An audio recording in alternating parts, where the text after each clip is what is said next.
Once upon a time, I was of the mind to lay your burden down.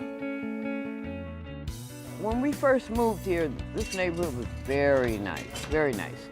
We were like the fourth black family to move on this block.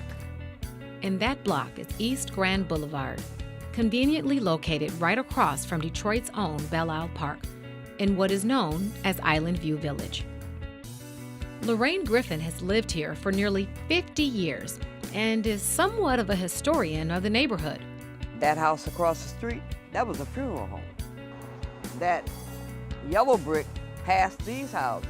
The Spinners, the Rubber Band Man, they recorded that in there. These kids these days, they have no idea that there was a tunnel to Belle Isle. You know, you'd get right there before you get to Jefferson, and instead of going across, you go straight down under Jefferson and come out on the Belle Isle side. For Miss Griffin, as she's known in the neighborhood, Islandview has always been a close-knit community. In fact, while talking with her, an old neighbor just happened to pay her a visit. You is Keith and Keela's mom. That's right. What? I was the little girl that played with them. Well, see, that's why I remember you was a little something. Yes, I was little. Yep. Like many neighborhoods across the city, misfortune has taken its toll in Islandview. And Lorraine wakes up to it every morning, sandwiched by 3 abandoned homes in the fourplex. But recently, initiatives like the City Strategic Neighborhood Fund are helping to revitalize neighborhoods throughout Detroit. It's created a buzz, offering a great opportunity for business owners, developers, and residents. He popped up one day. I was coming from church. My ride was dropping me off, and I saw, here's another white guy standing out here in the truck. I said, oh no, it's another one. I started not to get out the car. But she did, and meeting Joe Ventimiglia of Acacia Druno was a pleasant surprise compared to previous developers who simply wanted to buy her out. With this developer, she would be a part of the plan. Joe remembers the extensive process of buying the property from Detroit's land bank and the heartfelt letter Lorraine wrote to them. My family has lived here for 48 years, and I want to leave my unit to my granddaughter. My mother worked 3 jobs to be able to afford purchasing our home. I wish she could be alive to see the transformation Mr. Joe Ventimiglia will make improving the building.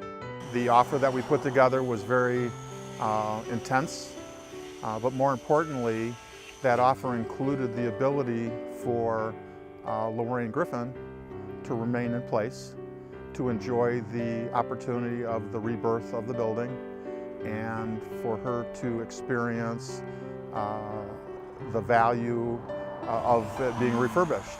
The refurbishment would include a new roof, windows, facade, and an electrical overhaul. Now the other units would need a lot more.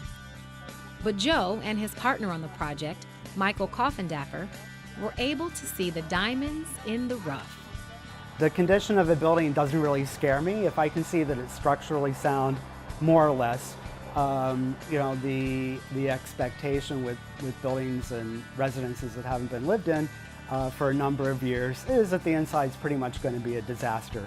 But Joe and I are both able to look past all that and really to look at the bones of the structure and to say, you know what, this is an amazing opportunity. We are actually renovating the 3rd floor to becoming a master suite, and in doing so, we're going to have a bedroom and a master bathroom. And something that's never been done before is we're actually going to create a glass partition. And we said, you know, open all this up, really reconfigure the floor plans, and we have what will be exceptionally good-looking property when we're finished. And then his crew is good. You know, they're just as polite as they want to be. And then half of them live in the neighborhood, which I love. As someone who has wanted to invest in Detroit for a long time, Joe understands that investing in the people here is more important than a piece of property. In fact, One of the young men he hired on the project was really having a rough go at life. Brandon was actually a lost soul, and he was young and really didn't have any direction in his life. Started off doing labor, picking up stuff, throwing trash out, you know what I'm saying? Then started off demolition, you know what I'm saying? After that, Joe seen my work ethic and stuff, and he blessed me with the opportunity to learn carpentry with somebody else he hired, an experienced carpenter. And now I'm getting paid to learn carpentry, and this carpentry is something that I just figured out that I like, you know what I'm saying? Something I really like to do. God sent me a blessing. After the fourplex is complete, Joe and Michael will build 2 single-family homes right behind it. Collectively, the property will be called St. Paul on the Boulevard. St. Paul on the Boulevard will serve as our prototype.